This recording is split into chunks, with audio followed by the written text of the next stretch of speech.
नमस्कार. स्टेजवरती इथे खूप मोठी लोकं आहेत. मी लहानपणापासून ज्यांना आदर्श मानलं, ज्यांच्याकडे बघितलं, त्यामुळे माझी लायकी इथे बसायची नाही आहे. But thank you very much Sanjay Rautji and everybody else. Jail हा नरक असतो. सुरुवातीला कोणीतरी म्हणत होतं, की बॉलिवूड पिक्चरमध्ये दाखवलं जातो किंवा टीव्हीमध्ये दाखवलं जातं. एक परसेप्शन असतं लोकांचं, की कोणी पॉलिटिशियन जेलमध्ये गेला, VIP फॅसिलिटीज असतात, AC असतो, हे असतो. हकीकत हे आहे की जर का तुम्ही विरोधी पक्षाचे नेते असाल आणि तुम्हाला जेलमध्ये टाकलं, वाईटातल्या वाईट ट्रीटमेंट असेल त्याच्याहून वाईट ट्रीटमेंट तुम्हाला दिली जाते. कारण त्याचं रिझन असतं की तुम्हाला कुठेतरी तुमची पाठ मोडायची, तुम्हाला तोडायचं. ज्यावेळेला मला जेलमध्ये पहिल्यांदा, तिसऱ्यांदा ज्यावेळेला टाकलं, त्यावेळेला तो जेलर आला आणि 2 लोकं आले होते. म्हणे, "सर आप सेटल कर लो, हो जाएगा बिल आपका 2 दिन में." तर म्हटलं, "नाही, हम तो नहीं करेंगे." परत परत परत चालू राहिलं. त्यावेळेला तिकडे एक कैदी होता. अ, जवळजवळ 5 वर्षांपासून तो तिकडे होता, कारण दुधाची थैली त्यांनी चोरली होती ₹35ची. ₹500चा जामीन झाला होता, पण भरायला पैसे नव्हते त्याच्याकडे. तर तो माझ्याकडे आला आणि म्हणाला, "क्या हो गया साकेत भाई?" म्हटलं, "नहीं, वो बोल रहे हैं बेल नहीं होगा तुम्हारा, सेटल कर लो." तर तो म्हणाला, "साकेत भाई, माँ की कोख भी 9 महीने से ज़्यादा नहीं रख सकती, जेल क्या रखेगी अपने को?" असं त्यावेळेला तो म्हणाला होता. अ, हे पुस्तक जे आहे, ज्यावेळेला आपण नरकातला स्वर्ग म्हणतो, हे खूप महत्त्वाचं हे आहे. जसं संजय राऊत साहेब म्हणाले, की उद्धवजी त्यांना म्हणाले होते, रडगाणं नाही याच्यामध्ये. ज्यावेळेला आम्ही जेलमध्ये होतो, थोड्या पिरियडनंतर तिथले जेल ऑफिसर्स आणि आमच्याशी मधून-मधून बोलायचे. तर ते म्हणायचे, जेल में से लोग 2 ही तरीके से बाहर निकलते हैं. मैंने मैं यहाँ पे 10 साल से जेलर हूँ. जेल में से 2 ही तरीके से लोग बाहर निकलते हैं. एक तो पूरा टूट जाते हैं. वो कभी अपना सर उठा नहीं सकते, पूरा टूट के अपने साये से डरने लगते हैं. और दूसरी किस्म के होते हैं, जिनके मन में डर हमेशा के लिए खत्म हो जाता है. संजय राऊत ते दुसऱ्या प्रकारच्या लोकांमध्ये आहे. एका बंदुकीमध्ये एक गोळी असेल, ती तुमच्या डोक्यावरती ठेवून तुमच्याकडनं काही करून घेऊ शकतात. ती गोळी एकदा त्यांनी फायर केल्यानंतर तुम्हाला कसली भीती उरत नाही.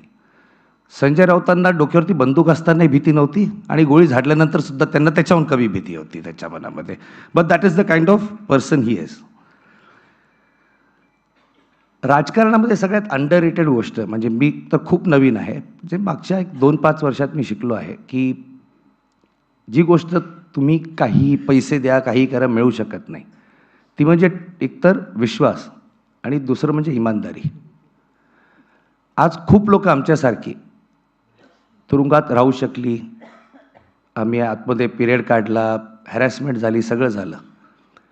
पण मनात एकच होतं, अनिल देशमुख साहेबसुद्धा इथे आहेत, की माझे नेते जे आहेत, ते शरद पवार साहेब असो, उद्धव ठाकरे साहेब असो किंवा ममता बॅनर्जी आहोत, आम्ही गद्दारी करणार नाही त्यांच्याबरोबर.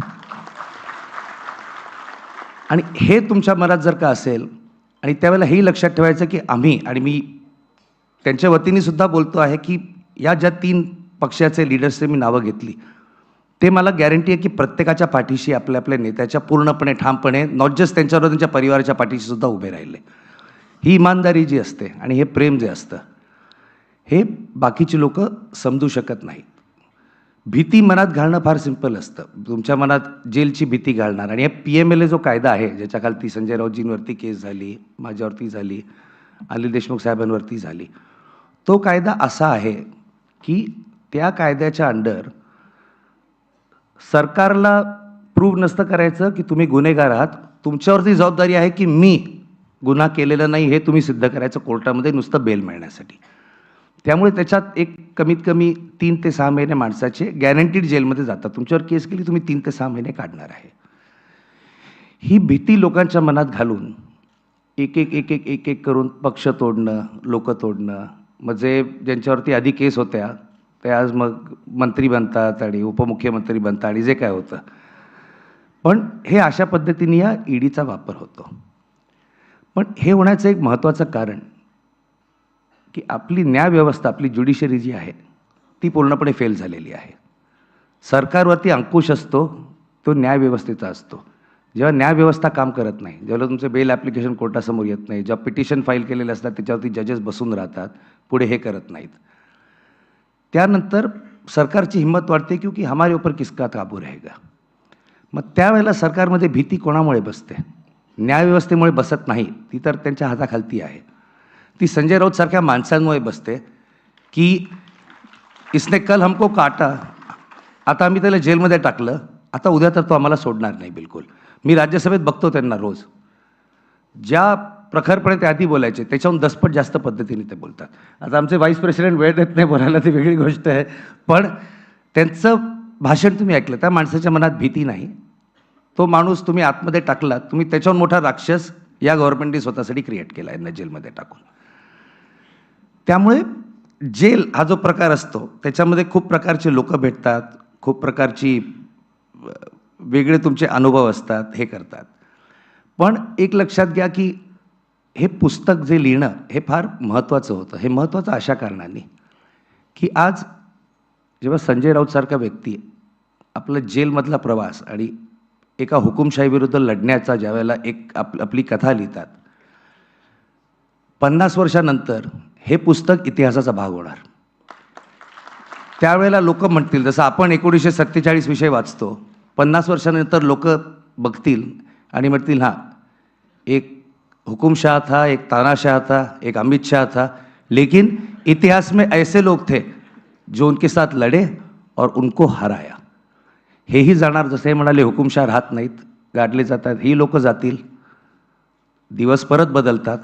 पण हे पुस्तक सगळ्यांनी वाचावं. आणि मी परत संजय राऊत यांचं अभिनंदन करतो की हे पुस्तक तुम्ही लिहिलं. हे नुसतं तुमच्या वतीने नाही, तुम्ही आम्ही खूप जणांच्या वतीने लिहिलं आहे, खूप जणांच्या अनुभवाला तुम्ही आवाज दिला आहे आणि त्यासाठी तुमचं अतिशय अभिनंदन. आणि सगळ्यांनी प्लीज हे पुस्तक वाचावं. थँक्यू.